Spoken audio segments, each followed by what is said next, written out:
Aujourd'hui, je ne pourrais pas faire autrement qu'animer avec un sourire. La raison est bien simple. Je rencontre M. Silvano Rossi. Bonjour. Vous avez une de mes voitures préférées, le Fiat 500. Les Fiat 500, est-ce que c'est des voitures que vous avez vues dans votre jeunesse puis que vous avez dit « j'en veux une un jour » ? Le Fiat 500, c'est la première voiture que j'ai conduite.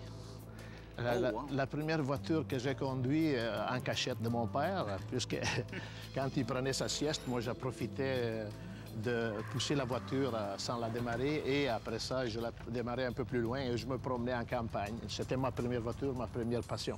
Quand je l'ai revue à Montréal, ici, c'était comme ma passion, elle est renée. Quand vous l'avez vue, est-ce qu'elle était aussi propre que ça? Non, la voiture, elle était propre, mais elle était une voiture normale, une Fiat 500 bien ordinaire. Mais après, il y a quelqu'un qui m'a reculé dedans, j'ai un accrochage. Et là, j'ai commencé la restauration complète de cette voiture. Ça a duré 3 ans. Oh, wow. 3 ans de travail. de plaisir. Avez-vous calculé les heures que vous avez mis là-dedans? Non, puisque j'aimais tellement ça, travailler sur cette voiture, que j'ai jamais regardé le temps. Peut-être ma femme. Ça serait plus facile, hein? Vous m'avez confié une anecdote. Juste avant qu'on commence le tournage, vous m'avez cité un psychologue qui parlait des effets du Fiat 500 et je suis d'accord. Oui, l'effet de la Fiat 500 sur les gens, pourquoi cette voiture fait sourire les gens à son passage. Ses formes représentent un petit bébé grassouillet. On regarde ça en avant? Oui, pourquoi pas. Ici, le réservoir d'essence, mon pneu de secours.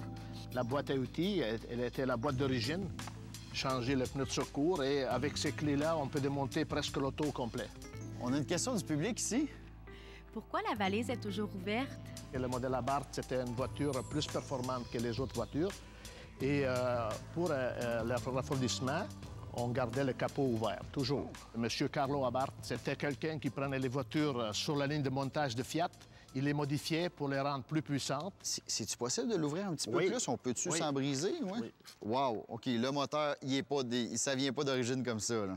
Non, c'est sûr que le moteur n'était pas chromé comme ça d'origine.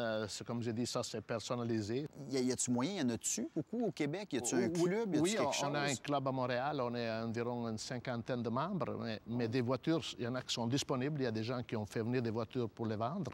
Les prix que ça se transige présentement, c'est quoi? Les prix, on peut dire, on pouvait acheter, vous, sur Internet, si vous voulez aller sur Internet, vous pouvez acheter de 5 000 à 25 000 $. Cette voiture-là, là, si vous, comme dans sa robe d'aujourd'hui, avec tout ce que vous avez fait, si vous avez à mettre un prix là-dessus, ça se fait-tu? Oui. Un prix, je dirais un prix, si je devrais m'en débarrasser, pas parce qu'il n'y a pas de prix, parce que c'est mon amour, alentour de 30 000 $. Quand on achète une voiture à 5 000 $, il faut s'attendre à travailler 3 ans. Disons que si on veut la remettre dans cet état. OK. Il faut la refaire au complet, parce que ce sont des voitures qui ont quand même 40 quelques années. Bien, Monsieur Rossi, je peux vous dire, j'ai passé un moment extraordinaire. Quelle belle voiture et quelle belle passion. Merci, ça m'a fait plaisir. Pour plus d'informations et revoir des extraits de l'émission, visitez le